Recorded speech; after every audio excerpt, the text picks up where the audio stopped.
Bonjour à tous et bienvenue dans ce nouvel épisode du Canap by Excelsior. Aujourd'hui, quel plaisir d'accueillir Aurélien Granet, qui est créateur de contenu, on va appeler ça comme ça pour l'instant, et puis après on va en discuter, aka Mister Greux. Ouais. Ça, je le prononce bien. Alors, Monsieur Greux, Monsieur en française, Greux. mais À la Mister française. Greux, si tu veux, ça me dérange pas. On fait comme tu Mister veux. Greux, ok, Ouais. avec 3 R. 3. 3. J'y tiens. Ok. Tu donnes la signification justement déjà avant même de démarrer. Pourquoi Monsieur Greux? Pourquoi Monsieur Greux, en fait, ça vient des premiers mots de mon fils. Mon fils, il a jamais fait areux comme font beaucoup d'enfants. Ouais. Il dit, on attend ces petits areux. Non, Ouais, nous, il faisait des c'était, grrr. Il faisait une espèce de son très bizarre. Ouais, Et quand j'ai cherché, en fait, le nom pour ce qui était mon blog, dès le départ, ouais. eh bien, c'était compliqué à trouver. Et puis, en fait, j'ai pensé à ça, Greux. Ah, c'est marrant, Monsieur Greux, il y a un truc rigolo. Je m'appelle Ok. Granet, ça match avec mon nom. Ouais. Ça raconte une histoire Il y avait une personnelle. double signification en Clairement. fait finalement. Ok, très bien. Surtout l'histoire avec mon fils qui me plaisait beaucoup. Bon bah écoute, parfait. Donc en fait, on a pas mal de thèmes à aborder en 15-20 minutes, donc ça va être assez speed. Moi, j'aimerais vraiment qu'on revienne sur ton histoire, qui tu es, d'où tu viens, comment tu t'es construit, comment tu es devenu la personne que tu es aujourd'hui, comment tu as développé ton activité. Le deuxième thème, ça va être vraiment youtubeur versus créateur de contenu. C'est vrai qu'on a souvent tendance peut-être à enfermer des créateurs de contenu dans une plateforme. Ça, j'aimerais bien qu'on y revienne. Ouais. On parlera aussi de ce nouveau métier, les mythes qu'il y a autour, etc. Puis après, on aura plein de questions à te poser. On commence par ce qu'on appelle, nous, le CV de l'invité.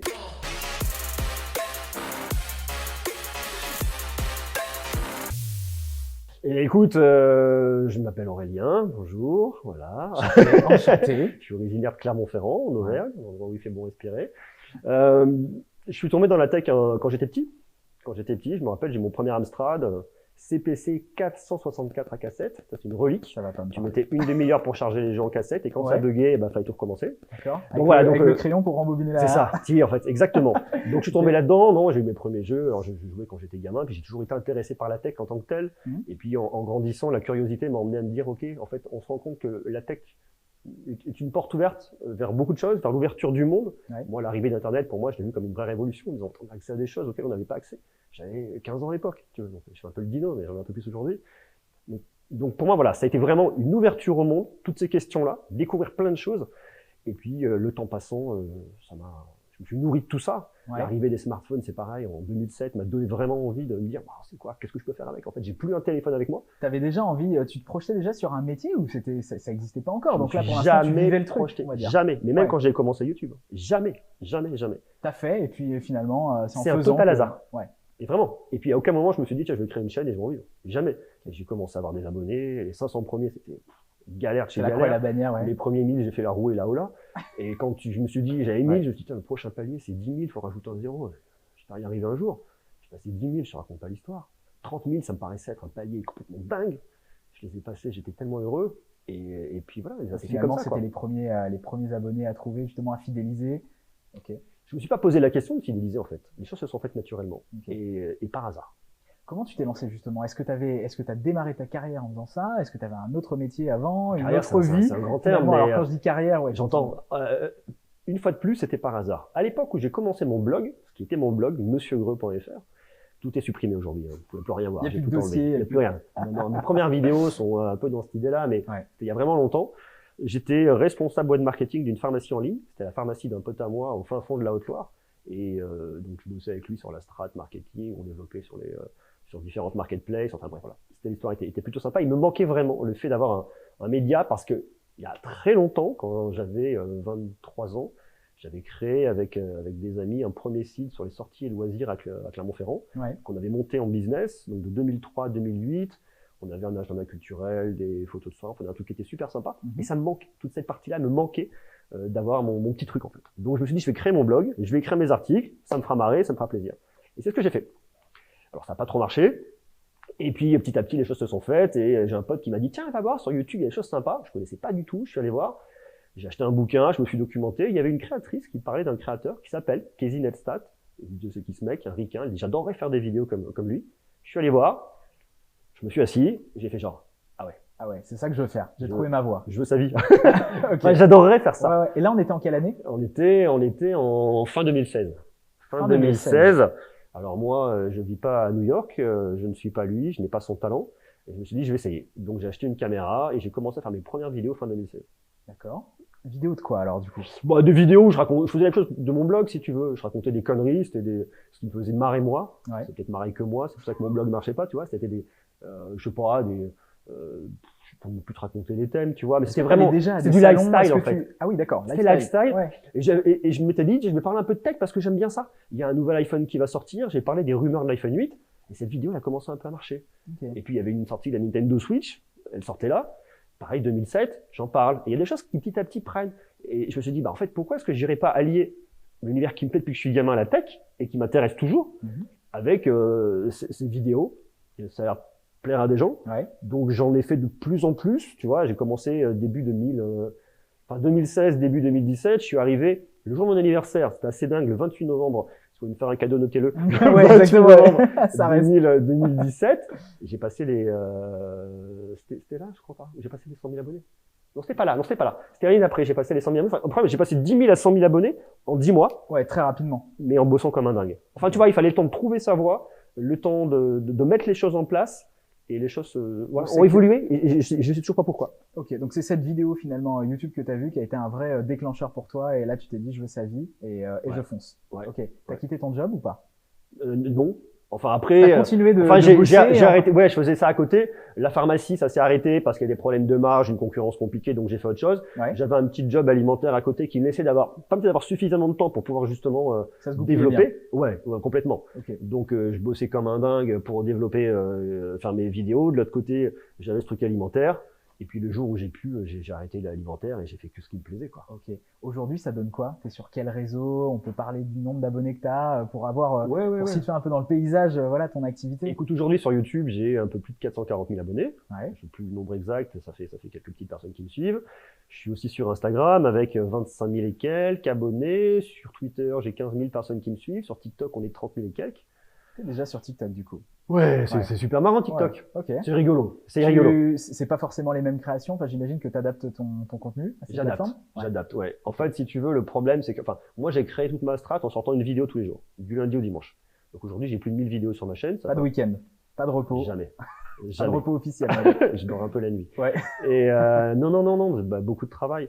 Et je trouve que ces nouveaux réseaux, même si YouTube reste quand même très jeune, mais ces réseaux qui sont encore plus jeunes, comme TikTok notamment, tu donnes un autre moyen de t'exprimer et de mettre en avant des choses. Donc, je trouve ça super intéressant. Très cool. Ouais. Ton cœur de métier aujourd'hui, c'est quoi? Tu vas tester des produits. Et il y a le podcast. Il y a des podcasts aussi. Il y a le podcast. Fréquence Greux. Voilà, mais bon, Fréquence Greux. Ok. Fréquence Greux. Ça marche. Très bien. Un petit clin d'œil à la FM. Moi, j'adorais la FM. J'ai fait de la radio étant plus jeune. Qu'on peut retrouver sur Spotify, peut-être, ou tu peux trouver sur toutes les bonnes crèmeries. Ouais. Exactement. Okay. Ouais, complètement. Ok, ça roule. Donc moi, je voulais savoir vraiment quel est ton cœur d'activité, ce qui t'éclate aujourd'hui finalement, et quand on va sur ta chaîne, qu'est-ce qu'on retrouve principalement? Du test de produits, beaucoup. Okay. Alors, c'est vraiment là-dessus que c'est créé ma chaîne, si tu veux. C'est tester des produits, montrer des nouveautés et donner un feedback. Moi, je me dis pas être journaliste et avoir la science infuse. Les journalistes sont pas la science infuse, mais avoir peut-être l'expertise beaucoup plus pointue. Mais j'ai une expérience, une expertise que j'ai acquis au travers justement de mon voyage passion et encore plus sur YouTube. Donc je connais quand même pas mal les choses et je partage ça. Je partage comme un ami viendrait te donner un bon conseil en disant ah non, celui-là je le connais bien, attends, je vais t'expliquer, voilà ce qu'il en est. C'est vraiment ça en fait. Ok. T'arrives à conseil d'un ami. Très bien. T'arrives à persuader les gens effectivement que ton avis, il y a un espèce de bien fondé, c'est pas. Moi, je persuade personne. Il y a personne qui te donne un espèce de pot de vin pour te dire, vas-y, dis ça, voilà, la caractéristique. La mallette, tu l'as cachée là, la mallette. Voilà, exactement, tu vois, non. Les gens savent que t'es neutre et que tu donnes ton point de vue. C'est très intéressant ce que tu dis. Parce qu'en fait, si tu veux, pour moi, c'est très important, cette neutralité. Et on sait bien évidemment que sur YouTube, il y a des partenariats avec des marques. Il y a des partenariats rémunérés. Quand tu sais que tu as un deal avec une marque pour parler d'un smartphone, on pourrait se dire, il est payé, c'est un vendu, raconte l'histoire de la marque et chante la chanson. Moi, je ne veux vraiment pas comme ça. Et pas plus tard. Il te laisse de la liberté? Non, mais c'est pas, il me laisse, c'est que je la prends. C'est que tu la prends. Alors après, il faut le faire en bonne intelligence, si tu veux, parce que il faut pas oublier qu'on est là parce qu'il y a une audience et on est là pour eux et on est là pour rendre le service. Ça, c'est la base. Et si la marque, elle le comprend pas, on peut difficilement travailler ensemble. Alors, tu vas avoir des marques qui des fois vont dire non. Et pas plus tard que cette semaine, j'ai une marque qui me dit, ah, t'as dit que la caméra, sur la caméra de selfie ou sur ça, c'était pas terrible. Je dis, ouais. Mais c'est la réalité. Mais j'explique pourquoi je dis ça. Le smartphone, il vaut tel prix, on peut pas s'attendre à avoir la même chose qu'un flagship à 800, enfin, T'as compris l'histoire? T'as déjà eu des clashs avec des marques Non, parce qu'on est tous, on fait ça en bonne intelligence, si Ouais, tu veux. ok. Ça m'est déjà arrivé, des fois, il y Tu a donnes des ton points point de de vue, mais tu désaccord. t'acharnes pas non plus. Je veux dire, Il faut que ce soit juste. ouais. Tout doit toujours être juste et justifié. Et les Ok. marques, elles comprennent, dès lors que c'est justifié, pourquoi tu dis ça. Et la marque avec qui je travaillais a compris, elle me dit, ok, on comprend, c'est ton point de vue, tu le défends, mais c'est important. Et ça restera toujours le plus important. Et je le dis, hein, si on n'est pas d'accord, je préfère qu'on s'en arrête là, on restera amis, Ouais, c'est ça. mais je vais pas aller raconter n'importe quoi. Ok. Jamais. Je préfère garder ton intégrité. Mais bien sûr. Très important. Je dois travailler comme un journaliste, si tu veux. Ça roule. Moi, j'aimerais maintenant qu'on s'attarde un petit peu sur la notion youtubeur versus créateur de contenu.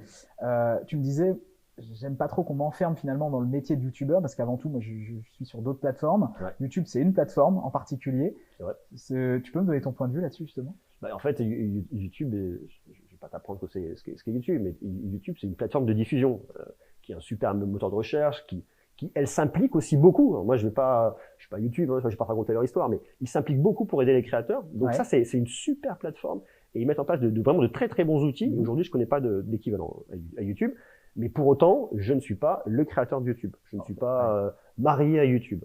J'ai ma plus grosse communauté. Sans YouTube aujourd'hui, je pourrais pas être là où je suis et je vivrais pas de ça. Ouais. Mais malgré tout, je pense qu'il faut aller voir d'autres horizons. Déjà d'une, parce que ça permet d'enrichir l'histoire et de toucher d'autres personnes et c'est très intéressant.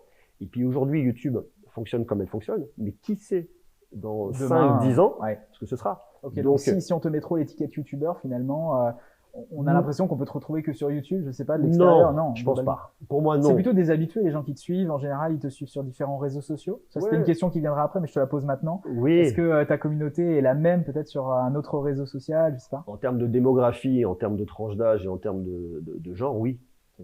À mon grand Hommes, regret, femmes? il y a beaucoup d'hommes dans la tech. Ouais. J'aimerais bien qu'il y ait plus de femmes, mais après chacun regarde le sujet qui les intéresse. Ouais. Ou alors à moi de parler différemment du sujet ou d'apporter d'autres sujets. Peut-être, il faut que je travaille ça, tu vois. C'est toujours un mode de faire la proposition. Mais pour revenir à cette histoire de YouTube, c'est une plateforme. Voilà. Et donc, quand on me dit t'es youtubeur, alors oui, je diffuse sur la plateforme. Le terme ne me dérange pas, mais je me reconnais pas dedans. Je me reconnais plus en me disant que je suis créateur de contenu. J'ai pas le bon terme. Quoi. Voilà, je suis multiplateforme. Voilà, je joue à YouTube, casquette, je la tourne, je fais plein de trucs. Ça roule. C'est un nouveau métier. Il y a beaucoup de mythes finalement autour de ce métier de créateur de contenu. On peut directement en casser quelques-uns. Aujourd'hui, est-ce que tu vis de ton activité? Oui. Ok. Depuis longtemps, est-ce que tu as vécu Écoute, j'ai la chance d'avoir une audience qui s'est développée assez rapidement. Après, j'ai mis des moyens. Hein. Moi, je bosse un poil calmé, mais pas beaucoup. Hein. T'as pas mis les moyens financiers, t'as mis les moyens humains. Je veux dire, oui, investi. Alors moi, je suis auvergnat, je dépense jamais d'argent. Tu vois, on entretient les mythes, on entretient les stéréotypes. Je ne dépense pas d'argent et quand je trouve des pièces par terre, je les ramasse. Bon, je plaisante. Mais non, moi, je travaille du lundi au dimanche. Je faisais une vidéo tous les jours du lundi au dimanche. Donc, il faut comprendre qu'en fait, sur une année de production, je sortais un peu moins de 365 vidéos parce que tu pars en vacances et tu veux que ton couple dure, au moment, il faut un peu aménager ça. Mais même quand je pars en vacances, je travaille. Je tourne. Tu vois, tu pars au bord de la mer, au bord de la piscine, il y a la caméra, j'ai un smartphone, je continue à ça. Donc, tu pars avec ta valise classique de vacances et j'ai mon sac avec ma caméra de matos avec tous les produits, etc. Et quel que soit l'endroit où je suis. Quel que soit l'endroit où tu es. Ouais. Intéressant. Justement, équilibre vie pro, vie perso, comment ça se passe? Est-ce que tu as un accord où tu te dis, bon ben voilà, c'est le deal, écoute, c'est par rapport à mon activité, on fonctionne comme ça. En fait, si tu veux, ma compagne, elle me connaît. On s'est choisi mutuellement par rapport à nos personnalités et à nos fonctionnements. Donc on comprend ça et on comprend ce qui nous nourrit et ce qui est important. Donc moi, je comprends ce qui est important pour elle et je suis heureux de pouvoir l'accompagner dans ses projets. Et elle fait la même chose avec moi.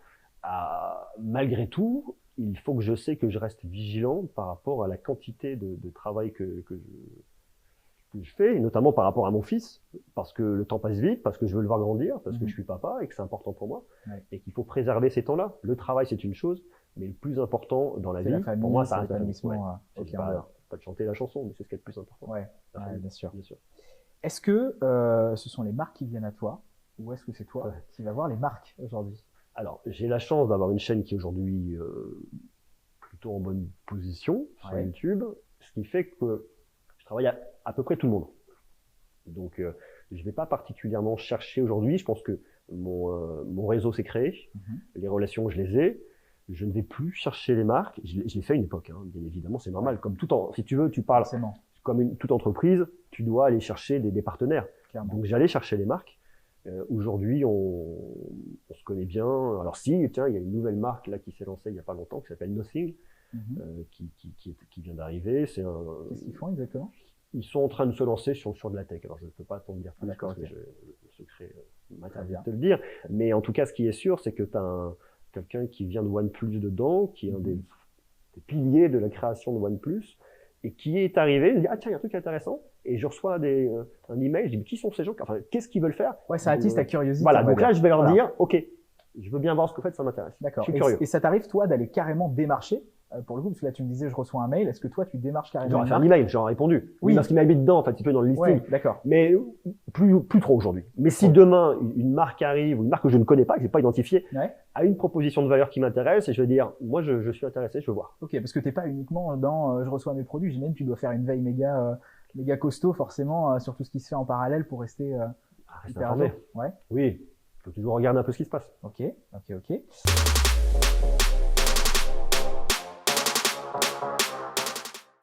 Est-ce que tu as des modèles justement dans ce milieu, des gens qui t'inspirent particulièrement? Alors on parlait justement de la personne qui t'a permis un peu de te lancer dans ce domaine. Casey Neistat, ouais, c'est une inspiration, ça a été une découverte si tu veux. Ça a été une découverte, si tu veux, c'était un peu l'arbre qui cachait la forêt, même si bon, c'est pas exactement ça, mais en fait il m'a permis de découvrir tout ce qu'il y avait, de découvrir YouTube. Et puis YouTube, si tu veux, c'est une plateforme qui évolue tellement vite. Donc il y a, bon après c'est toute une question de strat sur YouTube en disant elle évolue, où est-ce qu'on sera demain, peu importe, mais cette personne-là m'a vraiment donné envie de faire ça, m'a inspiré au niveau de sa personnalité, au niveau de son approche, au niveau de la façon de faire, en disant, et même aujourd'hui, hein, si tu veux, hein, j'ai pas trouvé encore la bonne façon de faire qui m'intéresse vraiment, je suis pas satisfait. Il y a des choses auxquelles je trouve ça, ça c'est bien, et des fois je regarde mes vidéos, tu vois, j'ai sorti une vidéo il y a pas longtemps, je te dirai pas laquelle pour que c'est personne, et je la publie, je fais, je suis content, c'est bien. Ok. Et là, je l'ai regardé hier, j'ai fait. Parce que c'est pas évident, hein. C'est pas évident de se regarder, de se voir. Moi, je dois le fais. avoir un œil critique, te dire, merde, j'ai dit ça. Je le fais 2-3 mois après. Bon, après, c'est toi qui fais le montage, donc c'est toi aussi qui. Ouais, mais je regarde et je dis, ah, ça c'est long, ça. Ouais. Je dis, ah non, ça c'est chiant. Enfin, okay. Et je me dis, non. Et en fait, ça nourrit ma réflexion en disant, ah tiens, en fait, ça, il faudrait que j'arrive à le condenser, il faudrait que j'arrive à le faire comme ça. Et c'est toujours la question de comment est-ce que tu racontes l'histoire. Okay. Et aujourd'hui, on est dans une situation qui est compliquée avec le Covid, où on peut difficilement aller raconter des histoires de façon sexy, aller voir des gens. Ouais. Donc, je suis beaucoup posé à mon bureau. Et je trouve ça un peu chiant, en fait. Ouais, d'ailleurs, tu parles de Covid, mais effectivement, c'est vrai qu'il y a quand même un esprit très communautaire sur ton métier. D'habitude, tu rencontres les gens, j'imagine, à des salons ou des conférences de presse, peut-être. Là, comment ça se passe? Vous échangez à distance? On échange moins. Tu maintiens comment la relation avec ces personnes-là, avec cette communauté aussi? Alors, la communauté de créateurs, tu veux dire? Ouais. C'est compliqué, parce qu'on se voit moins. Alors, on se voit des fois, il y a des petites choses qui se font, on se croise, t'es là, on est super content. Ouais. Mais il y a plein de gens que j'ai pas vus depuis tellement longtemps. Moi, si tu veux, ce qu'il faut bien voir avec mon métier, tel qu'il était avant cette fameuse crise, et en toute modestie, hein, je suis globe-trotter. Donc, tu pars, là, tu pars à New York, là, t'es à San Francisco, là, tu vas ci, là, tu vas ça, là, t'es à Paris, là, tu voyages, t'es à Barcelone. Donc, ce qui fait que t'es toujours en train de bouger, toujours un peu avec les mêmes personnes du même écosystème. Donc, c'est un peu c'est tes potes, quoi. Et du coup, par rapport à ce changement de vie un peu drastique où là, finalement, tu dois un peu rester en France. T'es chez toi. C'est génial parce que je passe beaucoup de temps avec ma famille. Et c'est le côté positif de cette crise. Tu trouves quand même des côtés positifs. Oui, évidemment. Okay. Donc, mon fils se rappelle de mon prénom. Je plaisante. Je plaisante. Mais non, mais tu vois, ça permet de nourrir je m'en rendais pas forcément compte parce que j'avais vraiment le nez dans le guidon que je loupais plein de choses. Vraiment. Et ça, c'est le côté positif de cette crise. Okay. C'est que ça. Donc, si demain ça réaccélère très fort avec des nouveaux voyages, etc., tu auras gardé quand même des enseignements de cette crise? Oui, évidemment. Okay. Enfin, pour beaucoup de monde, mais. Twitch? Très cool. T'es sur Twitch ou pas? Je me suis inscrit. Tu t'es inscrit. J'ai un pseudo dessus. C'est peut-être un des axes de développement. C'est une des dernières questions que j'ai à te poser justement. C'est quoi la suite? Écoute, hier soir, j'ai acheté du matériel pour travailler sur Twitch. Ouais. Je vais le recevoir la semaine prochaine. Okay. Non, Twitch, pour moi, c'est hyper important. Tu sais, moi, j'ai commencé par la radio. Et j'étais notamment dans une radio associative à côté de chez moi à Clermont, qui s'appelle Radio Arverne, pour faire un petit coucou parce que ils ont mis les moyens pour aider les gens et les former. Et j'ai fait plein d'émissions et j'ai notamment fait de la libre antenne là-bas. Et ce côté où tu vas parler avec des gens, le côté direct, le côté live, la spontanéité, c'est un truc que j'adore. Et alors, au-delà du côté micro que j'aime retrouver avec le podcast, il y a ce côté live. Le Ouais. podcast, c'est pas C'est live. ça, exactement. Et ça, c'est génial. Même Et YouTube, pour le coup, voilà. Après, tu peux faire du live avec YouTube, mais Oui, mais c'est différent encore. Ouais, c'est différent. c'est ça, Chaque plateforme a ses propres codes. Ouais. Et Twitch, ça m'intéresse beaucoup Ok. dans ce sens-là pour retrouver cette spontanéité. Je pense que je vais créer des choses. Tu vois, quand un produit est unboxé, va être lancé, on peut se retrouver sur Twitch, en parler, Ouais. regarder, répondre aux questions. Enfin, c'est très riche en fait. C'est Ok. très très riche. Ok, très bien. Ouais, donc effectivement, c'est une des plateformes que tu vas développer peut-être Donc, dans les mois, années à ah venir. bah non, pas dans les années. Pas non plus l'hôtel coche. Ouais. Ça serait con. Oui, tu En m'étonnes, dans les années, il y en aura déjà, il y en aura déjà eu des arrive sur nouvelles. Twitch. Tiens, c'est con. Est-ce que tu as des regrets aujourd'hui? Par rapport à quoi? Je sais pas, dans la vie, est-ce que tu as des regrets? Pas par rapport à l'activité que tu as lancée, tu te dis, tiens, j'aurais dû prendre ça plus vite, j'aurais dû... Plein. Mais Ouais. parce qu'il faut être lucide si tu veux dans la vie, je pense. Ouais. Je pense que la lucidité, c'est un truc qui est extrêmement important. Il faut pas se mentir. Il y a, et que ce soit des regrets à titre perso sur des fois des mots qui peuvent être blessants ou des choses ou sur des choses. Ah, si j'avais fait ça, si j'avais fait plus tôt. Mais la réalité, si tu veux, c'est qu'on est incapable d'anticiper le futur. Enfin, on n'est pas capable de deviner le futur. Donc, on essaye de se poser les bonnes questions au bon moment pour éviter ces regrets. Mais des regrets, il y en a plein. Je veux dire, moi, quand j'écoute des gens qui me disent, ah, si je devais tout refaire, je ferais tout pareil. Ouais. Moi, si je devais faire plein de choses, je ferais pas tout pareil. Je garderais les bases, hein, tu vois, mais non, je changerais plein de choses. De quoi tu es le plus fier aujourd'hui? Je sais pas si la fierté, c'est un mot compliqué. Je suis très heureux d'avoir accompli. Qu'est-ce qui fait que t'es Bah, un homme la heureux, ouais, vie de plutôt, famille, ouais. c'est pour moi, tu vois, c'est pas un gage important, de la fierté, famille, parce ok. que la fierté, ça reste un mot qui est un peu, tu vois, on peut pas se gosser des choses, mais c'est quelque chose qui nourrit et qui est important. C'est très très important. Après, je suis heureux de ce que je fais professionnellement. Je pense que tu sais, ce qui est important, c'est l'équilibre et de pouvoir te dire, ok, aujourd'hui, je suis heureux de là où je suis. Alors, ça veut pas dire que j'ai pas envie de faire plus, j'ai pas envie d'aller plus loin, j'ai pas envie de créer d'autres choses. Mais la situation actuelle, Tu vas être capable de t'arrêter, ouais. d'avoir une photo de ta vie et te dire, c'est pas mal. est-ce que là où je suis, eh ben, si je reviens 20 ans en arrière, est-ce que j'aurais imaginé ça? Et est-ce que là où je suis, ça me satisfait? Est-ce que je suis content de ça? Et c'est le cas aujourd'hui. Écoute, ouais. Alors après, il y a plein de choses qui seraient perfectibles, hein, mais bon, c'est pas trop mal. Situation un peu complexe dans laquelle tu as été confronté. Situation délicate, je sais pas. Ah bah moi, le truc de ma chaîne, de ma vie et de mon image, si tu veux, par rapport au métier, c'est que j'ai une pathologie neurologique, j'ai un tremblement essentiel, tu peux le voir. Un tremble des mains. Voilà. Okay. Donc, c'est pratique pour sucrer les fraises, il y a plein de domaines qui sont très pratiques. Ouais. Mais si tu veux, il y a plein de gens qui, en regardant ça, se disent, il a un problème ce mec. Et tout de suite, la bienveillance n'est pas de mise sur les réseaux. Alors, il y a plein de gens bienveillants. Il y a plein de gens qui m'ont dit, peut-être que tu manques de vitamine C. Et des gens super. Mais tu sais, c'est super bien. T'as essayé de t'y mettre à la vitamine C. Ne me donne pas d'excitant. Pour moi, c'est un excitant, tu me tues. Tu me donnes, déjà, je suis pour ça, je t'ai proposé un café en arrivant, mais tu as préféré le verre d'eau. Tu me tues. Okay. Pas d'excitant, jamais. Donc, j'ai cette pathologie neurologique et il y a des gens qui disaient que je prenais de la drogue. Il y a des gens qui disaient, effectivement, je prenais trop de café. Les réseaux peuvent être très, très durs. Oui, mais c'est pas grave. Oui, t'arrives à le gérer. Mais si tu veux, ces mots-là sont arrivés dans mon réseau professionnel. Quelqu'un allait raconter à des gens avec qui je travaillais que j'avais la maladie de Parkinson. Ce qui n'est pas le cas. Si je l'avais, ternir un peu ton image. Non, parce que un tremblement essentiel, c'est une maladie, c'est un fait. Si j'avais Parkinson, j'assumerais ça, mais ce n'est pas le cas. Donc ça me dérange pas. Donc tu as toujours des gens qui vont avoir des paroles un peu malveillantes ou de jalousie ou tu sais pas pourquoi. Gérer un peu les gossips, quoi.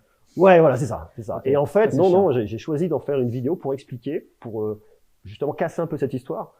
Je n'avais pas l'intérêt de le faire, mais en fait, je me suis dit, si, il faut le faire parce que je pense qu'il faut casser un peu le truc. Et au final, cette vidéo, j'ai eu plein de retours positifs de personnes qui sont atteintes de ça, qui m'ont dit, ah bah tiens, peut-être que c'est ce que j'ai. Et je me rappelle d'une histoire qui m'a vraiment touché d'une mère de famille, sa petite fille, elle a 11 ans, tu vois, peut-être, plus l'âge exact, et qui lui a dit, regarde, ce mec, ce qu'il fait, il y arrive avec sa maladie. Donc si lui y arrive, confiance quelque part, toi tu peux le faire. Aux gens. Ouais. Tu stigmatises pas, au contraire, tu dis, bah voilà, on y arrive. On est comme on est. Enfin, je veux dire, on a tous nos trucs. Hein. Bien sûr. Est-ce que la tech te fait peur? De quoi? Je sais pas. Non. Tu dis, ça va devenir un truc incontrôlable, j'en sais rien. Non. Alors, non, il faut garder les pieds sur terre. Moi, je pense qu'aujourd'hui, le gros problème qu'on a avec la tech, c'est le problème d'usage. C'est un problème d'apprentissage et d'éducation que nous-mêmes, on doit avoir parce que c'est des produits qui sont quand même très récents et notamment le smartphone. On se rappelle que ça a à peine 10 ans, un peu plus. Ouais. Donc aujourd'hui, on est quand même très addict et il faut qu'on arrive à s'éduquer. Et moi, j'en fais partie. Hein. Je dis nous, c'est tout. Je suis pas. C'est que le début en plus. Oui, mais il faut qu'on arrive à considérer ces outils comme des outils et non pas comme des choses qui nous aliènent. Et c'est ça qui est extrêmement important. On a une vraie aliénation avec ces produits. Donc on a tout un travail là-dessus et ça va être les questions qui vont se développer dans les années à venir parce que les technologies les choses vont se miniaturiser, on va avoir de plus en plus de technologies et ça c'est super intéressant. On doit les utiliser comme des outils et non pas comme des extensions du vivant. Donc il y a plein de questions philosophiques derrière, mais oui, notamment la question actuelle en tout cas, c'est je dois avoir ma liberté quant à mon smartphone. D'accord. Et on terminera par une question qui me taraude depuis le début de cette interview. Quel est ton plat préféré? Mon plat préféré? Ouais. T'es auvergnat, attention. Ouais, fromage fondu. La truffade? Non. La truffade, c'est magnifique. Tu aimes bien la truffade? J'ai fait quelques années à Clermont, ouais. Ouais, je la fais très bien la truffade. Ok. Je reviens à Clermont, je t'en ferai une. Ah bah avec plaisir. Je Aurélien, on a terminé le mot de la fin pour conclure. Moi, je pense qu'il faut que, tu sais, au-delà de la tech, au-delà de mon histoire, au-delà de tout ça, je pense que ce qui est important, c'est que les gens arrivent à s'épanouir dans ce qu'ils font. Et ça peut paraître un peu galvaudé de le dire, mais je pense qu'il faut, des fois, quand on en a la capacité, je veux dire, pas la capacité intellectuelle, hein, mais la capacité de pas être familiale, la capacité économique, il faut essayer tenter des choses, en il faut essayer, voilà. Okay. Il faut pas hésiter à se casser la gueule. Ouais. Moi, je me suis cassé la gueule, hein, ma première. Sortir un peu de la zone de confort, en fait, c'est ça l'idée? Il faut essayer. Ouais. Il faut essayer. Si on a envie, hein, on n'est pas obligé, hein, tout le monde n'a pas à avoir des projets, mais si tu as envie, il faut tenter. Moi, ma première boîte, je te dis, je l'ai fermée, je me suis retrouvé à poil, je dormais chez des amis, j'avais plus rien. Donc, mais c'était super. Après un risque. Oui. Et puis j'ai fait des erreurs, j'ai essayé de pas les reproduire après, et tu apprends. Et il faut, dans la mesure où on peut, où on met pas en péril sa vie de famille, ou tu vois, il faut essayer les choses et il faut se faire plaisir. Très cool. Et je pense que ça, c'est important. Voilà. Je pense que les personnes qui vont nous regarder seront sensibles, en tout cas, à ton conseil. En tout cas, Aurélien, c'était un plaisir de t'accueillir sur ce plateau. Merci beaucoup pour ton temps ce matin. Merci à tous de nous avoir suivis. N'hésitez pas à nous suivre sur nos réseaux sociaux. On est un petit peu moins de follow que toi, Aurélien, mais on espère. Ils sont en chemin, ils m'ont appelé. Hein. Ils sont en chemin. Ouais. Très bien. Merci en tout cas à tous et on vous dit à très bientôt pour un nouvel épisode du Canap. Salut les amis. Ciao.